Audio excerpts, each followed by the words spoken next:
हमारे मित्र कनक पांडे जी एवं समाजवादी पार्टी के सभी वरिष्ठ नेतागण एवं उपस्थित इतनी सम्मानित जनता एवं मंच पर उपस्थित सम्मानित गण, आप सभी का मैं इस संघर्ष में कंधे से कंधे मिलकर मुन्ना कुंवर जी और लक्ष्मण यादव जी जो आज बैठे हैं उनका आप लोग प्रोत्साहन कर रहे हैं, उसके लिए मैं दिल से साधुवाद प्रदर्शित करता हूँ। देखिए,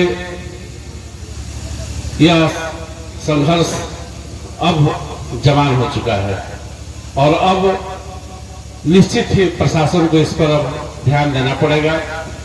नहीं ध्यान देंगे तो अब इसका रिजल्ट तो कुछ भी हो सकता है, जिसका दोष स्वयं अब शासन और प्रशासन को होगा।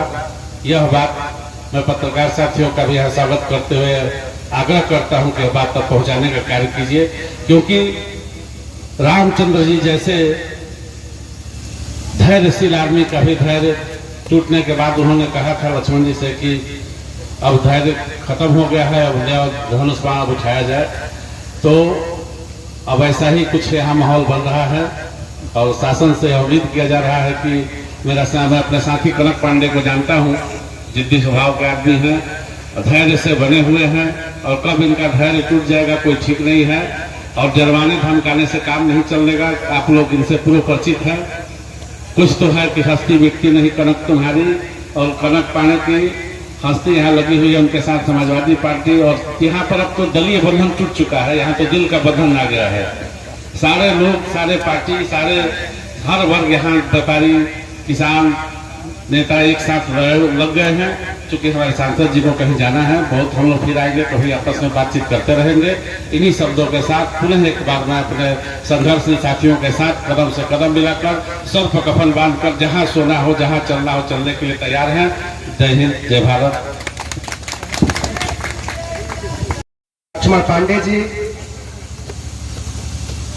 आज रेवती की इस क्रांतिकारी धरती पर मुख्य अतिथि के रूप में आए।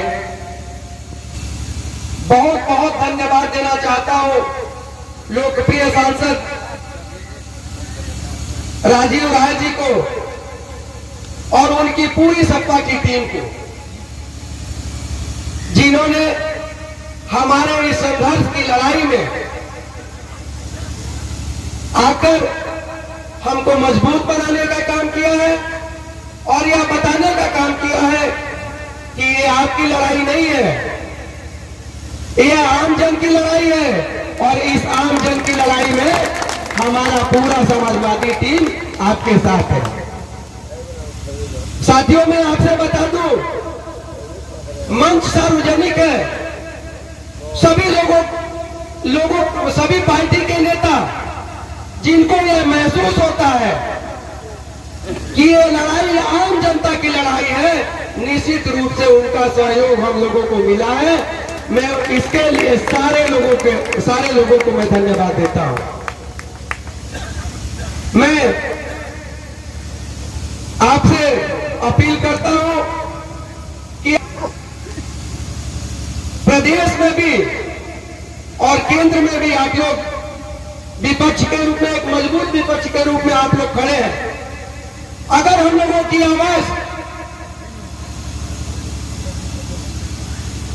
उन लोगों तक, दिल्ली तक नहीं अगर पहुंच पा रही है, मैं भी गठबंधन के साथी का ही एक नेता हूं, निषाद पार्टी का मैं नेतृत्व करता हूं यहां से, लेकिन अगर हमारी पार्टी की भी आवाज नहीं जा रही है, अगर गठबंधन के पार्टी की आवाज नहीं जा रही है, अगर जो शासन में पार्टी है, अगर उनके नेताओं की आवाज अगर उन तक नहीं पहुंच पा रही है, तो आप हमारी आवाज को दिल्ली तक ले जाने के काम जरूर करें।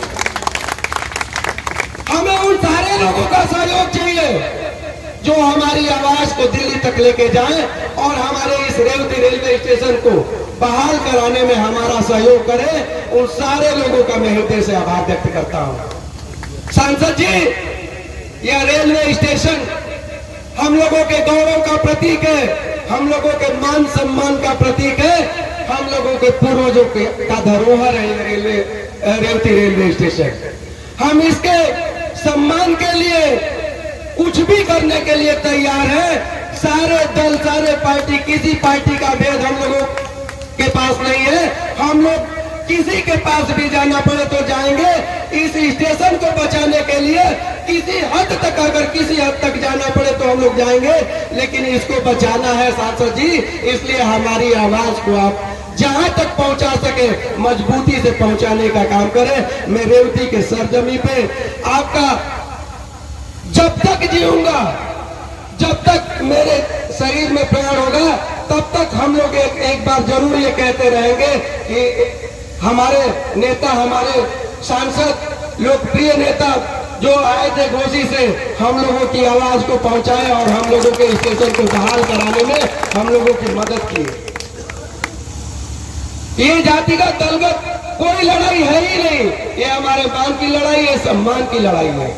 मैं बहुत बहुत धन्यवाद देना चाहता हूं व्यापार मंडल के सारे सहयोगियों का, जिन्होंने आज बताया कि हम किसी पार्टी के नहीं हैं, ये हमारी लड़ाई है। हमारे आंदोलन को बांटने का काम किया जा रहा था, इसको तोड़ने का काम किया जा रहा था, लोगों को बहका के और हमारी ही टीम को में फूट डालने का काम किया जा रहा था। लेकिन व्यापार मंडल के हमारे साथियों ने बताया कि ये हमारे मान सम्मान की लड़ाई है, हमारे क्षेत्र की लड़ाई है, ये हमारे लिए गौरव का विषय है। हम स्टेशन की लड़ाई में हम सब पार्टी दल को भूल गए हैं। कोई पार्टी दल यहाँ नहीं है। हम जिससे हमको मदद मिलेगा हम उससे मदद लेंगे और अपने स्टेशन को बचाने का काम करेंगे। इसलिए यहाँ पर उपस्थित सारे लोगों का हृदय से धन्यवाद देते हुए कि आप लोगों का इसी तरीके से जन समर्थन हम लोगों को मिलता रहेगा। अभी किसी भाई ने कहा, जब थक गए अनुनय विनय करते हुए समुद्र के सामने रास्ता मांग रहे थे कि हमको रास्ता दे दीजिए कि हम लंका पे जाके चढ़ाई करें और अपनी पत्नी को लेके वापस आए, लेकिन समुद्र नहीं माने। तो उन्होंने कहा, जब सीधे लिखा गया है रामायण में कि बिना न माने जलत जल गए 3 दिन बीत, अब बोले राम सब सको बतबा भय भी न हो न प्रीत। मैं आप लोगों को बता देना चाहता हूं, जो अपने कान में तेल लगा के बैठे हुए हैं शासन और प्रशासन के लोग, कि अगर अभी तो हम लोग ये विनती कर रहे हैं, अनुनय विनय कर रहे हैं, लगातार 20 दिन हो गए हम लोगों को अनुनय विनय करते हुए, लेकिन अगर आप लोग मानेंगे नहीं तो हम लोग अपना रास्ता बना लेंगे। और कैसे इस रेलवे स्टेशन को पाना है, अगर रेलवे स्टेशन नहीं मिलेगा तो यहाँ से ट्रेन गुजरेगी नहीं, एक भी पटरी नहीं बचेगी। अगर एक पटरी उखड़ी है तो सारी पटरियां उखाड़ के हम लोग रख देंगे, लेकिन रेवती के आगे ट्रेन जाने नहीं देंगे। मैं आप सारे लोगों का हृदय से आभार व्यक्त करते हुए और अपने सांसद, लोकप्रिय सांसद बड़े भाई राजीव राय जी का, जो हमारे इस धरने में हम लोगों का सहयोग करने के लिए आए हैं, मैं उनका हृदय से आभार व्यक्त करते हुए अपनी बात समाप्त करता हूं। धन्यवाद। के बीच हम लोगों के साथ चल करके समाजवादी पार्टी के जिला महासचिव भाई बिरबल राम जी, हम लोगों के साथ चल करके प्रदेश के सचिव राजेंद्र कनौजिया जी, हम लोगों के साथ समाजवादी पार्टी के जिला उपाध्यक्ष बड़े भाई श्री कामेश्वर सिंह जी, और इस कार्यक्रम में उपस्थित अरविंद गांधी जी, इस नगर पंचायत के चेयरमैन कनक पांडे जी, और इस कार्यक्रम में उपस्थित इस क्षेत्र के तमाम जनता। साथियों, मैं आपके बीच एक दिन जरूर आने का काम और किया था, जब हम लोगों के लोकप्रिय सांसद बलिया के माननीय सनातन पांडे जी आए हुए थे और आप लोग के सारे समस्याओं से हम लोग अवगत बहुत पहले से